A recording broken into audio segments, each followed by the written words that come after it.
মোৰ প্ৰিয় দেশবাসী নমস্কাৰ। আমাৰ জীৱনত কিছু তাৰিখ এনেধৰণৰ যাক মনত ৰখাৰ বাবে কেলেণ্ডাৰ চোৱাৰ প্ৰয়োজনেই নহয়। আজি ২৬ জুলাইও এনে এটা তাৰিখ। আজি কাৰ্গিল বিজয় দিৱস। এই দিনটোৱে আমাক গৰ্বৰে উপচাই পেলায়। এই দিনটোৱে আমাক আমাৰ বীৰ জোৱানসকলৰ অদ্ভুত সাহসক সোঁৱৰাই দিয়ে। কাৰ্গিলৰ উচ্চ শিখৰ, কঠিন জলবায়ু, শত্ৰুৰ প্ৰত্যাহ্বান সকলো পৰিস্থিতি আমাৰ সৈনিকসকলৰ সন্মুখত আছিল। কিন্তু তেওঁলোকৰ মনোবল সকলো প্ৰত্যাহ্বান ৰক্ষাৰ বাবে সকলো অৰ্পণ কৰে। আজি কাৰ্গিল বিজয় দিৱসত মই সকলো বীৰ শ্বহীদ আৰু বীৰ সৈনিকক শ্ৰদ্ধাৰে নমস্কাৰ জনাইছো।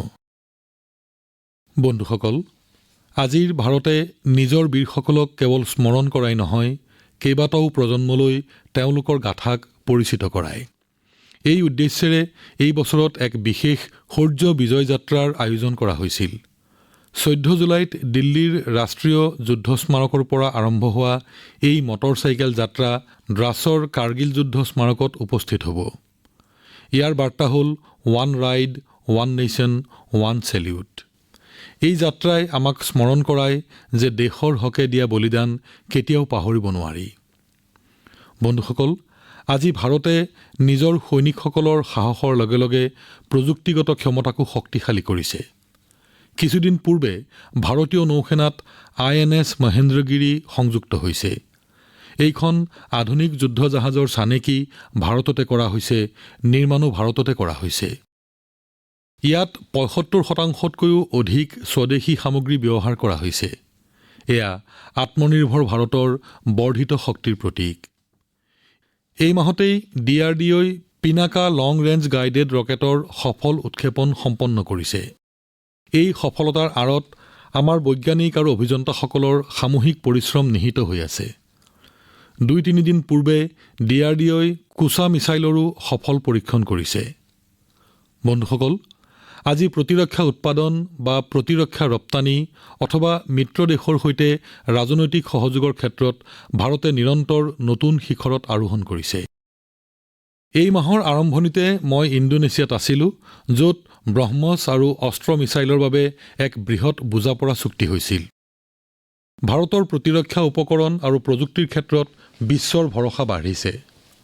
আহক এই কাৰ্গিল বিজয় দিৱসত আমি আমাৰ অমৰ শ্বহীদসকলক স্মৰণ কৰোঁ আৰু এক সুৰক্ষিত, সক্ষম আৰু আত্মনিৰ্ভৰ ভাৰত নিৰ্মাণত আমাৰ সংকল্প আৰু দৃঢ় কৰোঁ। মোৰ প্ৰিয় দেশবাসী, মন কী বাতৰ যোৱাটো খণ্ডত মই আপোনালোকৰ সৈতে কেটছ দ্য ৰেইন অভিযানৰ বিষয়ে কথা পাতিছিলোঁ। মই অনুৰোধ কৰিছিলোঁ যে বৰষুণৰ প্ৰতি টোপাল পানী সংৰক্ষণৰ এই অভিযানক জন আন্দোলন হিচাপে গঢ়ি তোলক।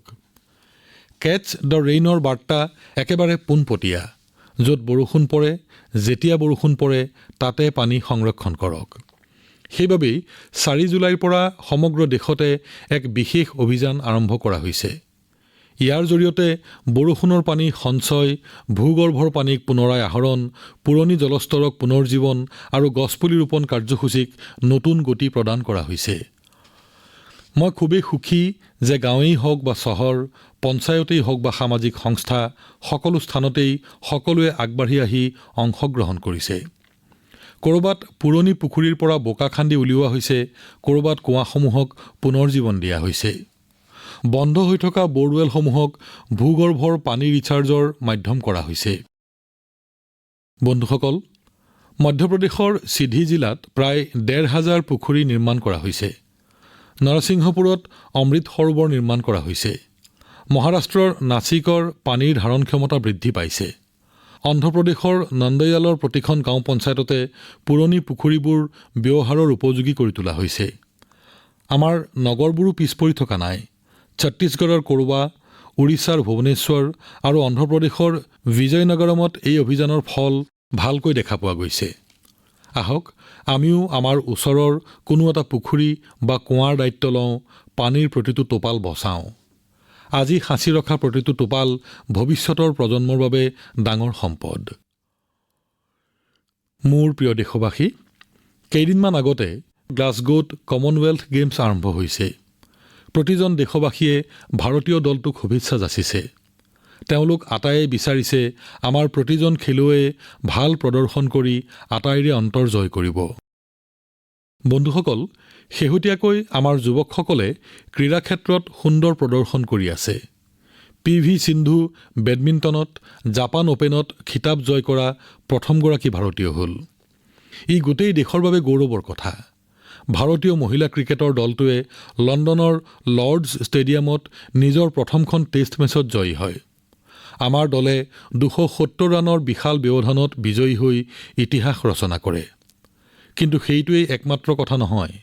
লৰ্ডছ ষ্টেডিয়ামৰ সুদীৰ্ঘ ইতিহাসত এইখন আছিল প্ৰথমখন মহিলা দলৰ টেষ্ট মেচ। এই ষ্টেডিয়ামতে 1983 চনত ভাৰতে প্ৰথমবাৰৰ বাবে ক্ৰিকেটৰ বিশ্বকাপ জয় কৰিছিল। এতিয়া আমাৰ নাৰী শক্তিয়েও ইয়াতেই দেশৰ নাম উজ্জ্বল কৰিলে। বন্ধুসকল, কিছুমান সৰু সৰু প্ৰয়াসৰে বহুত গুৰুত্ব থাকে। কেৰালামৰ এৰ্নাকুলামৰ দক্ষিণে চিত্তুৰত এখন বিদ্যালয়ত এটা সংস্কৃত ক্লাব আছে। ইয়াত এজন শিক্ষক অভিলাষ ডাঙৰীয়াই বেলেগ ধৰণেৰে সংস্কৃত ভাষাক জনপ্ৰিয় কৰিছে। অক্ষৰকন্দুক নামৰ এই প্ৰকল্পটোত সংস্কৃত ভাষাৰ প্ৰতিটো আখৰক ফুটবল খেলৰ ব্যৱহৃত শব্দৰ সৈতে সংযুক্ত কৰি সহজবোধ্য কৰি তোলা হৈছে। ফলত শিকোঁতেও আনন্দ পোৱা যায় আৰু খেলৰ প্ৰতিও ধাউতি বাঢ়ে। মোৰ প্ৰিয় দেশবাসী, যোৱা দেওবাৰে হোৱা বিক্ৰম-1ৰ সফল উৎক্ষেপণে প্ৰতিজন দেশবাসীকে গৌৰৱান্বিত কৰিছে। আমি প্ৰতিজন ভাৰতীয় মহাকাশ ক্ষেত্ৰৰ এই ঐতিহাসিক মুহূৰ্তৰ সাক্ষী হ'লোঁ। ই আছিল ব্যক্তিগত খণ্ডত নিৰ্মিত প্ৰথমটো ৰকেট। আমাৰ যুৱ উদ্ভাৱকে এই অকল্পনীয় কামটো কৰি দেখুৱালে। তেওঁ কৌশল্য, আগ্ৰহ আৰু ধৈৰ্যৰ সমন্বয়ৰ সুন্দৰ উদাহৰণ দাঙি ধৰিলে। দীৰ্ঘদিন ধৰি মহাকাশ ক্ষেত্ৰ ব্যক্তিগত খণ্ডৰ বাবে মুকলি নোহোৱাকৈ আছিল। এই ক্ষেত্ৰত আগ্ৰহ থকা বহু যুৱকে নিজৰ প্ৰতিভা প্ৰদৰ্শনৰ সুযোগ নাপাইছিল। যুৱকসকলৰ হিতৰ বাবে আমি মহাকাশ ক্ষেত্ৰ ব্যক্তিগত খণ্ডৰ বাবে মুকলি কৰি দিলোঁ। ইয়াৰ ফল আজি বিশ্বই দেখা পাইছে। বন্ধুসকল, আমাৰ যুৱকসকলে বিজ্ঞানতো ভাৰতৰ শিৰ উচ্চ কৰিবলৈ সক্ষম হৈছে। ছায়েন্স অলিম্পিয়াডছ পৃথিৱীৰ এটি গুৰুত্বপূৰ্ণ প্ৰতিযোগিতা। ইয়াত বহুসংখ্যক ছাত্ৰ-ছাত্ৰীয়ে ভাগ লয়। এই মাহতে ফিজিক্স, কেমিষ্ট্ৰি, বায়'লজি আৰু মেথমেটিক্স বিষয়ৰ অলিম্পিয়াড হৈছিল। এই প্ৰতিযোগিতাসমূহত ভাৰতীয় দলটোৱে সুন্দৰ প্ৰদৰ্শন কৰে। ফিজিক্স অলিম্পিয়াডত আমাৰ 5জন প্ৰতিযোগীয়ে স্বৰ্ণ পদক জয় কৰে আৰু ভাৰতে প্ৰথম স্থান লাভ কৰে। যোৱা এটা দশকত প্ৰতিটো ফিজিক্স অলিম্পিয়াডত আমাৰ ছাত্ৰসকলে সোণৰ বা ৰূপৰ পদক অৰ্জন কৰি আহিছে। কেমিষ্ট্ৰি অলিম্পিয়াডতে আমাৰ প্ৰতিজন ছাত্ৰ-ছাত্ৰীয়ে স্বৰ্ণ পদক লাভ কৰিলে। এইটো এতিয়ালৈকে হোৱা প্ৰদৰ্শনসমূহৰ ভিতৰত শ্ৰেষ্ঠ প্ৰদৰ্শন। বায়'লজি অলিম্পিয়াডতো আমাৰ প্ৰতিজন প্ৰতিযোগীয়ে স্বৰ্ণ পদককে ধৰি বিভিন্ন পদক লাভ কৰিছে। মেথমেটিক্স অলিম্পিয়াডত আমাৰ প্ৰতিযোগীসকলে 2টা সোণৰ আৰু 4টা ৰূপৰ পদক অৰ্জন কৰে। দেশৰ যুৱশক্তিক লৈ মই গৌৰৱান্বিত। ভাৰতত অলিম্পিয়াড আৰু হেকাথনৰ প্ৰতি মানুহৰ আগ্ৰহ বৃদ্ধি পাই আহিছে। মোৰ বিশ্বাস, দেশৰ যুৱকসকল আৰু অধিককৈ এই প্ৰতিযোগিতাসমূহৰ সৈতে জড়িত হ'ব আৰু ভাৰতৰ গৌৰৱ বৃদ্ধি কৰিব। মোৰ প্ৰিয় দেশবাসীসকল, শক্তি আৰু সাহসেৰে আগবাঢ়ি গ'লে যিকোনো পথ সহজে অতিক্ৰম কৰিব পাৰি। কাশ্মীৰৰ পৰম্পৰাগতভাৱে নিৰ্মাণ কৰা ৱগু নামৰ কঠবিধ ইয়াৰ উদাহৰণ। প্ৰথমতে দলনিৰ পৰা দলঘাঁহ জাতীয় তৃণ উঠাই আনি ৰ'দত শুকুৱাই লোৱা হয় আৰু পিছত ধানখেৰৰ সৈতে বৈ এই বিশেষ কঠবিধ তৈয়াৰ কৰা হয়। 2জন কাৰিকৰক একোখন কঠ প্ৰস্তুত কৰিবলৈ 4 দিনমান সময় লাগে। এই কঠবিধ পৰিৱেশ অনুকূল আৰু এই কঠবিধ ব্যৱহাৰ কৰিলে গৰম দিনত ঠাণ্ডা লাগে আৰু ঠাণ্ডা দিনত গৰম লাগে। মাজতে এই পৰম্পৰাগত কঠৰ প্ৰচলন কমি গৈছিল। পিছে শ্ৰীনগৰৰ গোলাম হুছেইন আৰু তেখেতৰ জি তানজিলাই এই ৱগু কঠবিধক পুনৰ জীৱন দিয়াৰ সংকল্প ল'লে। সাধাৰণ পৰিয়ালৰ এই ব্যক্তি দুজনে অনেক বাধা বিঘিনি অতিক্ৰম কৰি এই কঠ নিৰ্মাণ কৰি গ'ল। চাওঁতে চাওঁতে আন লোকসকলো এই কাৰ্যত লাগি পৰিল। তেওঁলোকে চৰকাৰী সহযোগো লাভ কৰিলে। জনপ্ৰিয় হৈ উঠা এই ৱগু কঠবিধ এতিয়া আন ঠাইলৈও বিক্ৰীৰ বাবে পঠিয়াব পৰা হৈছে। আমি আজি সকলো স্থানীয় দ্ৰব্যকে গুৰুত্ব দিছোঁ। স্থানীয় দ্ৰব্যৰ বাবে সৰব হোৱা অৰ্থাৎ ভোকেল ফৰ লোকেল আমি এই মন্ত্ৰৰে আগবাঢ়িছোঁ।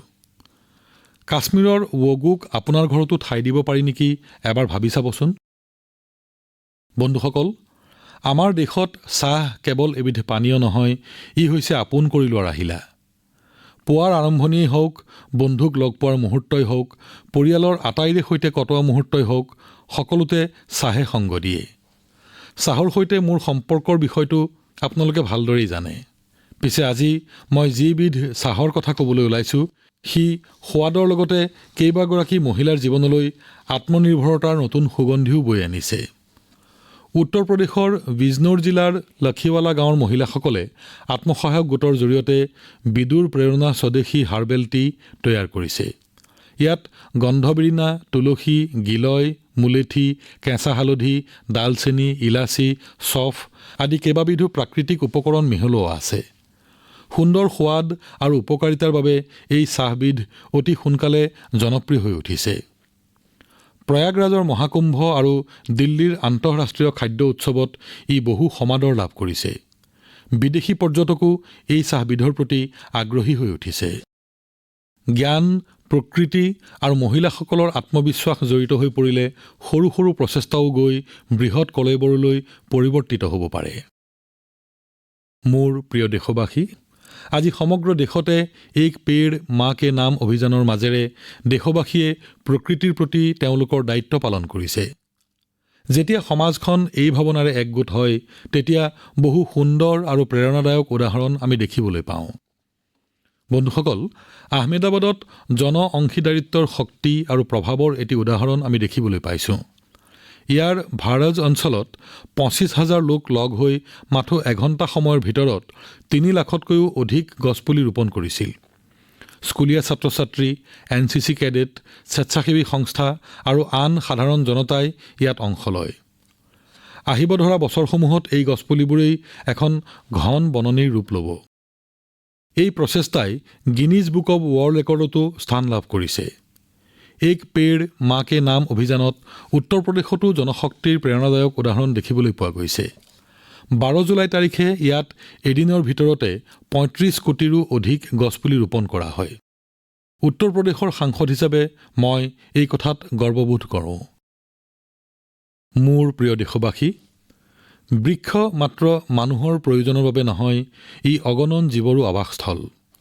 গুজৰাটৰ গিৰ বনাঞ্চলত প্ৰায় ৬০ বছৰৰ পাছত ইণ্ডিয়ান গ্ৰে হৰ্ণবিল চৰায়ে পুনৰ আৱাসস্থল গঢ়ি তুলিছে। গিৰ অৰণ্যত বহু বছৰ ধৰি চলা সংৰক্ষণ আৰু পুনৰ সংস্থাপন প্ৰচেষ্টাৰ ফলত ই সম্ভৱপৰ হৈ উঠিছে। হৰ্ণবিল পক্ষীক অৰণ্যৰ কৃষক বুলি কোৱা হয়। ইহঁতে ফল খাই তাৰ গুটিবোৰ দূৰ দূৰণিলৈকে সিঁচি দিয়ে আৰু তাৰ ফলস্বৰূপে অৰণ্যত নতুন নতুন গছ-গছনিৰ জন্ম হয় আৰু অৰণ্যখন সেউজ সজীৱ হৈ থাকে। মই আপোনালোক সকলোকে অনুৰোধ কৰোঁ যেন আপোনালোকে জীৱনৰ কিছু বিশেষ সময় প্ৰকৃতিৰ সৈতে নিয়োজিত কৰে। নিজৰ মাতৃৰ নামত এটা গছপুলি ৰোপণ কৰক। আজি ৰোপণ কৰা এটি গছপুলি এদিন সেউজ প্ৰকৃতি, নিৰ্মল বতাহ আৰু এটি সুন্দৰ ভৱিষ্যতৰ আৰম্ভণি হ'ব। মোৰ প্ৰিয় দেশবাসী, আমি জানো যে বৰ্তমানৰ প্লাষ্টিক প্ৰদূষণ সমগ্ৰ বিশ্বৰ পৰিৱেশৰ বাবে এক প্ৰত্যাহ্বান হৈ পৰিছে। ছিংগল ইউজ প্লাষ্টিক অৰ্থাৎ এবাৰ ব্যৱহাৰযোগ্য প্লাষ্টিকৰ আৱৰ্জনাই বহু বছৰলৈকে প্ৰকৃতিৰ ক্ষতিসাধন কৰে। গতিকে প্লাষ্টিকৰ সঠিক ব্যৱহাৰ অত্যন্ত জৰুৰী হৈ পৰিছে। বন্ধুসকল, বিহাৰৰ সীতামাৰীত আৱৰ্জনাৰ পৰা সম্পদ অৰ্থাৎ ৱেষ্ট টু ৱেল্থৰ এটি সুন্দৰ উদাহৰণ দেখিবলৈ পোৱা গৈছে। ইয়াত আৱৰ্জনাৰ ৰিচাইক্লিঙৰ জৰিয়তে তাৰ পৰা বেঞ্চ তৈয়াৰ কৰা হৈছে। এখন বেঞ্চ তৈয়াৰ কৰোঁতে প্ৰায় ৪০ কিলো ছিংগল ইউজ প্লাষ্টিকৰ ব্যৱহাৰ হয়। এই বেঞ্চবোৰ মজবুত, আৰামদায়ক হোৱাৰ লগতে পৰিৱেশ অনুকূল। এইসমূহ চৰকাৰী বিদ্যালয়, উদ্যান আদিত ব্যৱহাৰ কৰা হয়। ইয়াৰ যোগেদি মানুহৰ মাজত পৰিৱেশ সংৰক্ষণৰ প্ৰতি সচেতনতাও বৃদ্ধি পায়। এই প্ৰচেষ্টাত স্থানীয় আৰু জিলা কৰ্তৃপক্ষৰো গুৰুত্বপূৰ্ণ ভূমিকা আছে। স্থানীয় পৰ্যায়ত কিছু কৰ্মসংস্থানৰ সৃষ্টি হৈছে। সীতামাৰীৰ এই উদাহৰণে আমাক কয় যে ৰিডিউজ, ৰিইউজ আৰু ৰিচাইকেল আজি এটি ধ্বনি হৈ থকা নাই, ই আমাৰ জীৱনৰ এটি অংশ হৈ পৰিছে। বন্ধুসকল, আপোনাসৱৰ নিশ্চয় মনত আছে যে যোৱা খণ্ডৰ মন কী বাতত মই গণেশ উৎসৱৰ কথা কৈছিলোঁ। মই কৈছিলোঁ যে আমি স্বদেশৰ মাটিৰে নিৰ্মিত গণেশ দেৱতাৰ পূজা কৰা উচিত। POPৰে নিৰ্মিত প্ৰতিমা বিদেশৰ পৰা আমদানি কৰা হয় আৰু সেইবাবেই আমি আমাৰ মাটিৰে তৈয়াৰী প্ৰতিমা আমাৰ ঘৰত স্থাপন কৰিব লাগে। এই বিষয়ে বহু ব্যক্তিয়ে মোলৈ নিজৰ বিবেচনা ব্যক্ত কৰি বাৰ্তা প্ৰেৰণ কৰিছে। তেখেতসকলে লিখিছে যে মন কী বাতত এই বিষয়ে আলোচনা হোৱাৰ বাবে তেওঁলোকে সঠিক সময়ত সিদ্ধান্ত ল'ব পাৰিছে আৰু মাটিৰে নিৰ্মিত গণেশৰ প্ৰতিমা স্থাপন কৰিবলৈ সংকল্প গ্ৰহণ কৰিছে। মই পুনৰবাৰ অনুৰোধ কৰিছোঁ যাতে এইবাৰ গণপতি পূজাৰ সময়ত আপোনালোকে মাটিৰে তৈয়াৰী প্ৰতিমাহে স্থাপন কৰে। আপোনালোকৰ এই কাৰ্য এক অৰ্থত প্ৰকৃতি পূজাৰ সমতুল্য হ'ব। মোৰ প্ৰিয় দেশবাসী, এইবাৰ মই আপোনালোকক এনে এগৰাকী ব্যক্তিৰ বিষয়ে জনাম যাৰ কথাই আপোনালোকক গৌৰৱান্বিত কৰিব। এই ব্যক্তিগৰাকী বিজ্ঞান আৰু উদ্ভাৱনৰ ক্ষেত্ৰৰ সৈতে জড়িত। বিশ্বব্যাপী তেখেতৰ পৰিচয় আছে আৰু তথাপি তেখেতৰ মাটিৰ সৈতে আছে গভীৰ সম্পৰ্ক। তেখেত হৈছে মণিপুৰৰ ডক্টৰ ৰণাল্ডো লেইশ্ৰাম মহাশয়। তেওঁৰ নাম যদিও ৰণাল্ডো, তেওঁ কিন্তু এগৰাকী জ্যোতিৰ্পদাৰ্থ বিজ্ঞানী। তেওঁ বৰ্তমান জাপানত কৰ্মৰত আৰু তৰুণ তাৰকামণ্ডলৰ বিষয়ে গৱেষণা কৰা এটি গৱেষক দলৰ সৈতে জড়িত। আপোনালোকে নিশ্চয় জানিব বিচাৰিব যে তেওঁনো প্ৰকৃততে কৰিছে কি। এই বিজ্ঞানীজনে এটি বিশাল তৰুণ তাৰকামণ্ডলৰ নাম ৰাখিছে লোকটাক প্ৰটো ক্লাষ্টাৰ। লোকটাক হৈছে মণিপুৰৰ এটি বিশাল হ্ৰদ। লোকটাক হ্ৰদত থকা ভাসমান সৰু সৰু উদ্ভিদজাত দ্বীপসমূহে ইয়াৰ এক অনন্য দৃশ্য অংকন কৰিছে। এনে লাগে যেন এনে বিশাল সমুদ্ৰত বহু সৰু সৰু দ্বীপ উটি ফুৰিছে। একেধৰণে ব্ৰহ্মাণ্ডত তৰুণ তাৰকামণ্ডলেও সদৃশ দৃশ্যৰ সৃষ্টি কৰে। আজি মণিপুৰৰ লোকটাক হ্ৰদে দেশৰ মানচিত্ৰতেই নহয়, ব্ৰহ্মাণ্ডৰ বিশালতাতো ইয়াৰ পৰিচয়ৰ জিলিকনি তুলিছে। এই কথাই সকলো ভাৰতীয়কে গৌৰৱান্বিত কৰিব। আমাৰ যুৱ বন্ধুসকলে এই শিক্ষা লাভ কৰিব যে তেওঁলোকে নিজৰ পৰম্পৰাৰ সৈতে জড়িত থাকিও সফলতাৰ উচ্চ শিখৰলৈ আৰোহণ কৰিব পাৰে। মোৰ প্ৰিয় দেশবাসী, আৰু কিছুদিন পাছত ৭ আগষ্ট তাৰিখে আমাৰ দেশে নেশ্যনেল হেণ্ডলুম ডে পালন কৰিব। এই দিৱসত আমি আমাৰ দেশৰ শিপিনীসকলৰ দক্ষতা আৰু সৃজনীশীলতাৰ উৎসৱ উদযাপন কৰোঁ। আমাৰ এই শিপিনীসকলে বংশানুক্ৰমে চলি অহা পৰম্পৰাক চলমান কৰি ৰাখিছে। বন্ধুসকল, হাতেৰে নিৰ্মিত পোছাক পৰিধানে কোনো নহয় কোনো ক্ষেত্ৰ, সম্প্ৰদায় আৰু ইয়াৰ সৈতে জড়িত অগণন লোকৰ কাহিনী ব্যক্ত কৰে। এইসকল লোকে গৰ্বেৰে সৈতে ভাৰতৰ সংস্কৃতিক, ঐতিহ্যক আমাৰ পোছাক পৰিধানৰ সৈতে জড়িত কৰে। মই অনুৰোধ কৰিছোঁ যে আমি যেন এই হস্তকলাক উৎসাহিত কৰোঁ আৰু আমাৰ শিপিনীসকলক সন্মান জনাওঁ। আহক আমি ভোকেল ফৰ লোকেলৰ ধাৰণাক আৰু শক্তিশালী কৰি তোলোঁ। বন্ধুসকল, আজি দেশত যি ধৰণে হস্ততাঁতক উদগনি যোগোৱা হৈছে তাৰ তুলনাত বহু লোকৰ জীৱন উন্নত হৈছে। পোচামপল্লীৰ পৰা পাটনালৈ আৰু কোঠামপল্লীৰ পৰা কচ্ছলৈকে ইয়াৰ বহুতো উদাহৰণ আছে। আজি এনে বহু লোক আৰু গোট আছে যিয়ে আমাৰ হস্ততাঁতৰ গৌৰৱোজ্জ্বল পৰম্পৰাক নতুন শক্তি আৰু পৰিচয় প্ৰদান কৰিছে। কোনোবাই পোচামপল্লী ইক্টৰ সুন্দৰ পৰম্পৰাক আগবঢ়াই লৈ গৈছে, কোনোবাই আকৌ মহিলা তাঁতীসকলক একেলগ কৰি ঊলৰ সামগ্ৰী প্ৰস্তুত কৰি আছে। কিছুমানে কেৰলমৰ পৰম্পৰাগত কাছাভু কলা সংৰক্ষণ কৰি আছে। ইয়াৰ দ্বাৰা আমাৰ মাতৃভগ্নীসকলকো কৰ্মসংস্থাপন প্ৰদান কৰা হৈছে। বন্ধুসকল, মই বিশেষভাৱে উল্লেখ কৰিব বিচৰা আন এটা বিষয় হ'ল খাদী। আমি সকলোৱে জানো যে খাদী মহাত্মা গান্ধীৰ অতি প্ৰিয় আছিল। যোৱা কেইবছৰমানৰ ভিতৰত খাদী অতি জনপ্ৰিয় হৈ পৰিছে। যোৱা 12 বছৰত ইয়াৰ বিক্ৰী ছগুণ বৃদ্ধি পাইছে। বিক্ৰীৰ পৰিমাণ এতিয়া 8,000 কোটি টকাৰ ওচৰ চাপিছে। মই আপোনালোক সকলোকে আগন্তুক উৎসৱত খাদীৰ কিবা নহয় কিবা সামগ্ৰী, হস্ততাঁত বা হস্তশিল্পৰ কিবা নহয় কিবা সামগ্ৰী নিশ্চিতভাৱে ক্ৰয় কৰিবলৈ অনুৰোধ জনাইছোঁ। মোৰ প্ৰিয় দেশবাসী, যদি আপোনাক প্ৰশ্ন কৰা হয় যে ভাৰতত কিমান ধৰণৰ বাদ্যযন্ত্ৰ আছে, আপুনি হয়তো ভাবিব লগা হ'ব। ইয়াৰ কাৰণ হ'ল আমাৰ ইয়াত বহুতো বাদ্যযন্ত্ৰ আছে আৰু তাৰ সৈতে বিভিন্ন পৰম্পৰা জড়িত হৈ আছে। এনেধৰণৰ এবিধ বাদ্য আছে ত্ৰিপুৰাৰ চুংপ্ৰেং। জনজাতীয় সম্প্ৰদায়সমূহৰ মাজত ই যথেষ্ট জনপ্ৰিয়। বাঁহেৰে সজা এই বাদ্যযন্ত্ৰটোত 3ডাল তাঁৰ আছে। ইয়াৰ পৰা ওলোৱা সুৰ অতি সুমধুৰ, যি সৰোদৰ দৰে। কোনো কাৰণত যুৱক-যুৱতীসকলৰ মাজত ইয়াৰ জনপ্ৰিয়তা হ্ৰাস পাবলৈ আৰম্ভ কৰিছিল। এনে পৰিস্থিতিত সুৰজ কুমাৰ দেৱবৰ্মাই ইয়াক পুনৰ জনপ্ৰিয় কৰাৰ সংকল্প লৈছিল। আজি তেওঁৰ প্ৰচেষ্টা সফল হৈছে। তেওঁ তাত চোংপ্ৰেঙৰ লগতে অন্যান্য পৰম্পৰাগত বাদ্যযন্ত্ৰও পৰিৱেশন কৰি আহিছে। ককবৰক লোকসংগীত, বাউল গীত, বাংলা লোকসংগীত তেওঁ খুব ভাল পায়। এতিয়া মই আপোনাক এটি সৰু অডিঅ' ক্লিপ শুনাব বিচাৰিছোঁ। এই সংগীত আপুনি কেতিয়াও পাহৰিব নোৱাৰিব।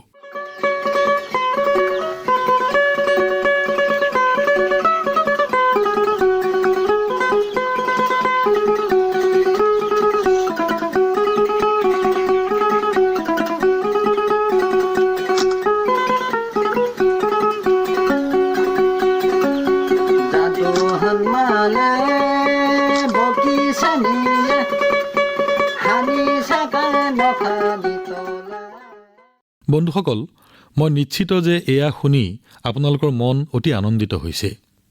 মই দেৱবৰ্মাজীৰ বাবে অতি গৌৰৱান্বিত। পৰম্পৰাগত সংগীতক জনপ্ৰিয় কৰাৰ বাবে তেওঁৰ প্ৰচেষ্টা অত্যন্ত প্ৰশংসনীয়। মই আপোনালোককো অনুৰোধ জনাইছোঁ যে আপোনালোকৰ চাৰিওফালে থকা পৰম্পৰাগত বাদ্যযন্ত্ৰৰ বিষয়েও তথ্য ছ'চিয়েল মিডিয়াত শ্বেয়াৰ কৰক। আপোনাৰ এই প্ৰচেষ্টাই নিশ্চিতভাৱে আনকো পৰম্পৰাগত ভাৰতীয় সংগীতৰ সৈতে সংযোগ কৰিব। মোৰ প্ৰিয় দেশবাসী, কাইলৈ ২৭ জুলাইত ভাৰত ৰত্ন ডক্টৰ APJ আব্দুল কালামৰ পুণ্যতিথি।